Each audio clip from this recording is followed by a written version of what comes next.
I den her video der vil jeg lave en rigtig juice klassiker, som dog er blevet piftet en smule op. Den hedder Carrot Classic med udrykning.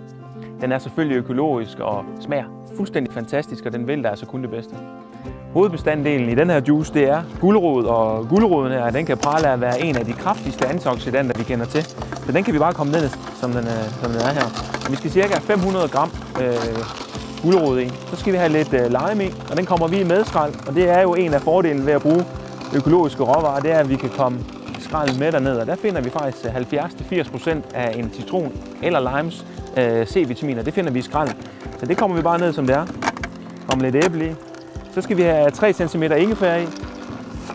Og ingefær, den er antiinflammatorisk. Den hjælper med til at bekæmpe inflammation og betændelsestilstand og ro mod gigt osv. Så den kommer vi ned i, som den er her. Sammen med gulerødder, vi skal have lidt æble i.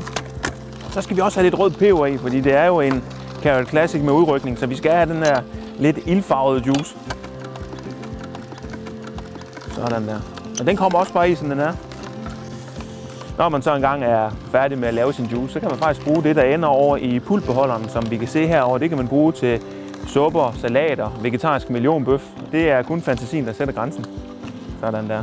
Så kommer vi det sidste røde peber i her. Et par ekstra gulerødder, og så ender vi på de cirka 500 gram.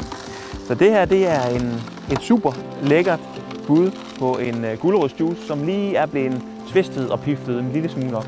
Og så er det jo en rigtig god idé lige at komme en lille smule olie i sin juice, så vi bedre kan optage de fedtopløselige vitaminer. Bare lige en lille squat, en spiseskefuld eller deromkring.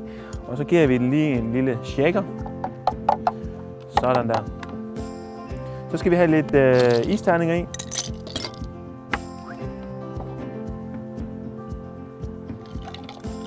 Så har vi en super lækker Carrot Classic her med udrykning, vel at mærke, og den smager, så vidt jeg husker, fantastisk.